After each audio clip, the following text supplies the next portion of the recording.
All right, hello. So in this video, I want to show you how I switched the audio from an outdoor environment with the forest and the crickets to an indoor environment when I walk into one of these houses. All right, and you can hear that the background forest sound is gone when I'm inside the house, and when I walk out, the forest comes back. So the first thing I want to explain is that the forest background sounds are being generated by sound emitters that I scattered around the map. So this is basically a game, an empty game object with an AK ambient component, and it's playing back an event. In this case, the event is called forest background. That event is triggered on start. That means that as soon as the game starts, the sound begins to play, and it's playing throughout the game. The reason I did that is because the player spends a good 80% of the time out in the forest. So I figured it would be just easier to have these background forest sounds playing in the background all the time. So these empty game objects, these sound emitters, have an attenuation sphere. So as soon as the player walks into one of these spheres, he or she will hear the sound of the forest background. Now, what happens is that these objects are scattered around the map, and when I'm in the village, I'm actually inside one of those spheres. That means that if I walk into one of those houses, I'm still hearing the forest sound. So what I need to do is bring down the volume of the forest sound when I walk into one of the houses, and when I walk out, I need to bring that volume back. We are going to do that with state groups in Wwise. All right, so here we are in the Wwise project. And I've got two different sounds for the forest. And I've got one for the house interior. So this is my first background forest sound. Right. And this is my second one. All right. And then my house interior, it's just dead space. That's what the house interior sounds like. So what we're going to do is we're going to head over to the Game Syncs tab, and we're going to create a new state group. So I've got my default work unit, and click on the state group icon to create a new one. I already created one called location state. Within that state group, I'm going to create two different states, one for indoor and another one for outdoor. So the only thing that I'm going to do here is actually define the transition time between one state to the next. So from the outdoor state to the indoor state, it's going to take 0.5 seconds. So when I switch from outdoor to indoor, the transition time is going to be 0.5 seconds. And the same thing goes when we go from indoor to outdoor, right? So let's head over then back to our audio tab. So now we need to define how these sounds are going to behave when they're in one of the states. So let's select the forest sound 1 first and head over to our states tab. And we're going to add a state group, which I already created, right? And it's called location state. That's the one that I just showed you, right? So here I can choose how this sound is going to be affected when it's in the indoor state and when it's in the outdoor state. When it's indoor, I don't want to hear the forest sound. So I'm going to bring the volume down.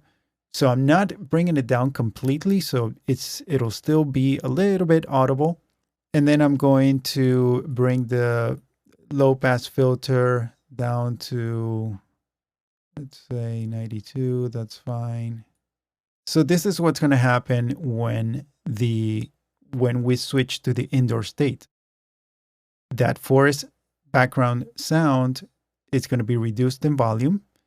And then when I'm in the outdoor state, I don't want to affect that sound. So it's going to stay the same. I'm not going to touch anything. Now let's do the opposite when for the house interior sound. When I'm indoor, I do want to hear that house interior sound. So I am going to bring the volume down to 27 because this dead space sound does not need to be too loud. I do want to hear it, but I don't want to hear it too much. And then when we're in the outdoor state, I don't want to hear that sound at all. So I can test that hearing wise before I head over to Unity. For example, the forest sound.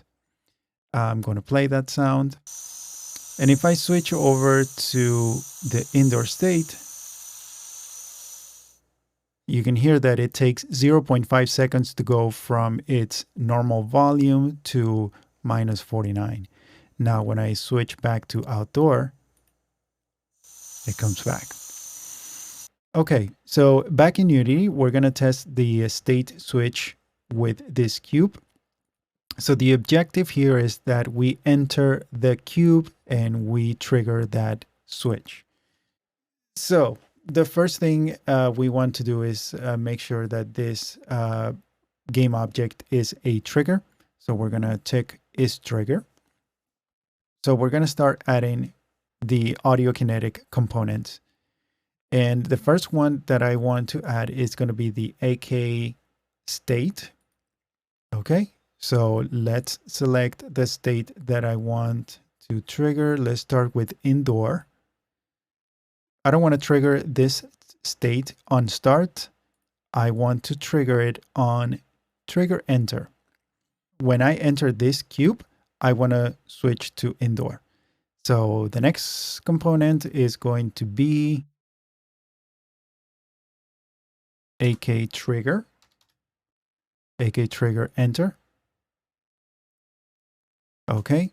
And here we can choose what object is going to trigger that switch.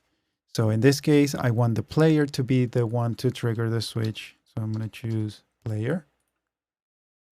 Okay.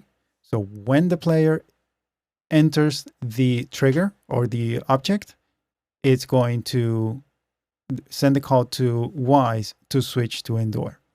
Now, what happens when we switch to indoor? I want to trigger the house interior sound. So let's add that component. It's going to be an AK event. And here we're going to select our event, which is called house interior.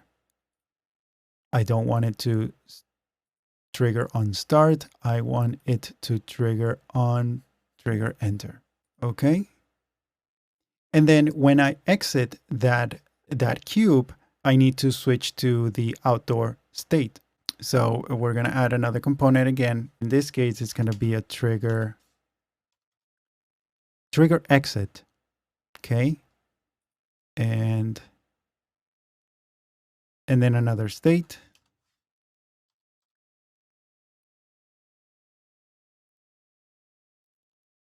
We're going to choose the outdoor state. Okay. And it's going to trigger on trigger exit. So when I walk into the cube, it's going to trigger the switch to indoor. And when I exit the cube, it's going to trigger the outdoor state. So let's test that out on the game. So when I walk into that cube, I should stop hearing the forest background. And there it is, it's gone. And I can hear the house interior sound. And when I exit the cube, that forest background is back. All right, good. So that works. Next, I need to bring this cube into one of these houses. And I've already done that.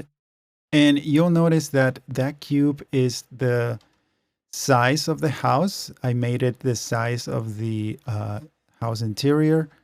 And that is quite important because if this cube was a little bit misplaced, when the player walks along, let's say, this wall on the outside, the player's going to enter the cube and it's going to trigger that indoor state, and the player's going to hear the indoor sound even though he or she is outside. And that's it. And there are many other different ways that you could get the same result. In this case, this particular approach worked for me. You can try a different approach. In fact, if you have a better idea, I would love to hear it. Just drop a comment or send me an email on my website. And I would love to hear how else this could be done. This was the solution that I came up with. And for this game, it worked okay. So no big deal. I hope this helps. I'll see you in the next one.